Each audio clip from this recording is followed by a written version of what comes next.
Your Excellencies, the Secretary General of the North Atlantic Treaty Organization and the President of the United States. Excellences, le Secrétaire Général de l'OTAN et le Président des États-Unis.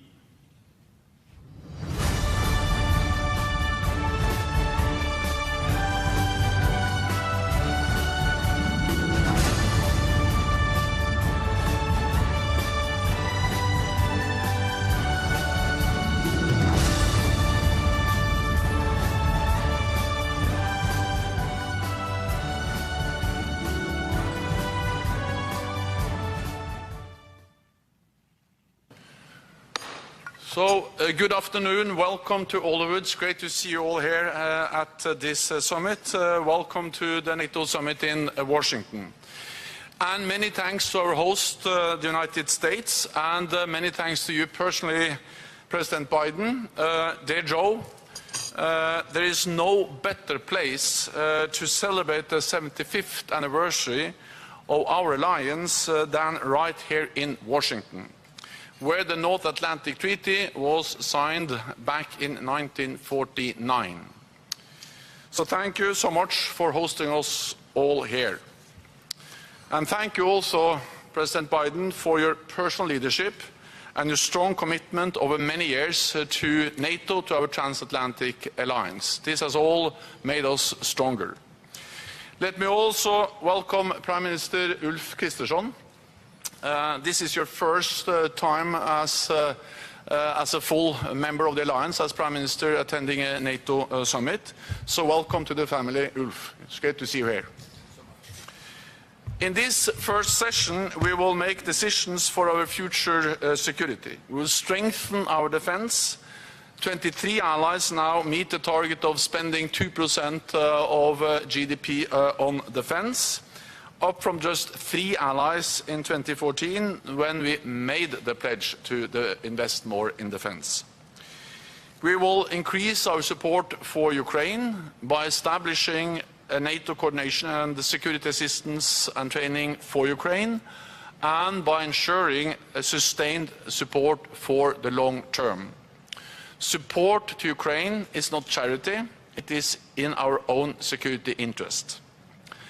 And we will reinforce our partnerships in the Indo-Pacific to push against the growing alignment of Russia, China, Iran and North Korea.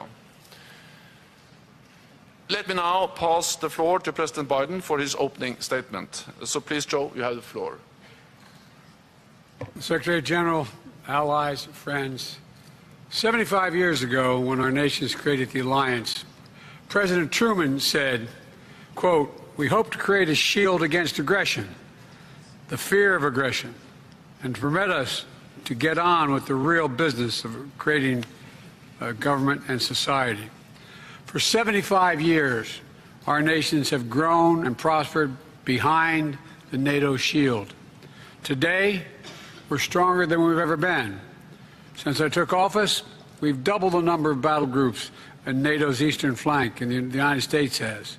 Finland and Sweden have joined the alliance, and the number of allies spending at least 2% on defense has gone from 9 to 23. That's not happened by chance, but by choice. At our summit 2 years ago, we launched a plan to modernize our deterrence and our defense. And today, we have to ask ourselves, what is next? How can we keep making the shield stronger?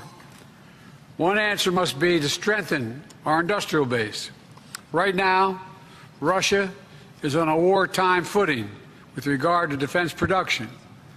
They're significantly ramping up their production of weapons, munitions, and vehicles. And they're doing it with the help of China, North Korea, and Iran. We cannot, in my view, we cannot allow the alliance to fall behind. The fact is that so many of let me put it this way. I'm very pleased that today all NATO members are making the pledge to expand our industrial base and our industrial capacity, like our defense spending commitment. This is a critical step to maintaining our security. The first time ever, every NATO nation is pledging to develop plans for defense production at home. That means, as an alliance, we'll become more innovative and competitive. And we're able to produce more critical defense equipment more quickly than we may need it. You know, we will not be surpassed, we cannot be surpassed by anyone when it comes to our readiness. Here at home, Americans have seen the power of investments like these.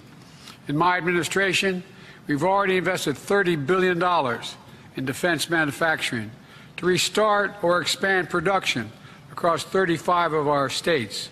We're investing billions more. The result, stronger supply chains, a stronger economy, stronger military, and a stronger nation. Let me close with this. This new pledge sends an unmistakable message to the world that every NATO member is committed to doing their part to keep the alliance strong. We can and will defend every inch of NATO territory, and we'll do it together. And that we're investing in our future strength to ensure NATO will always be ready for whatever threats we will face should be a clear message we're sending to the world. So I want to thank you, every NATO member, for your commitment for our shared security.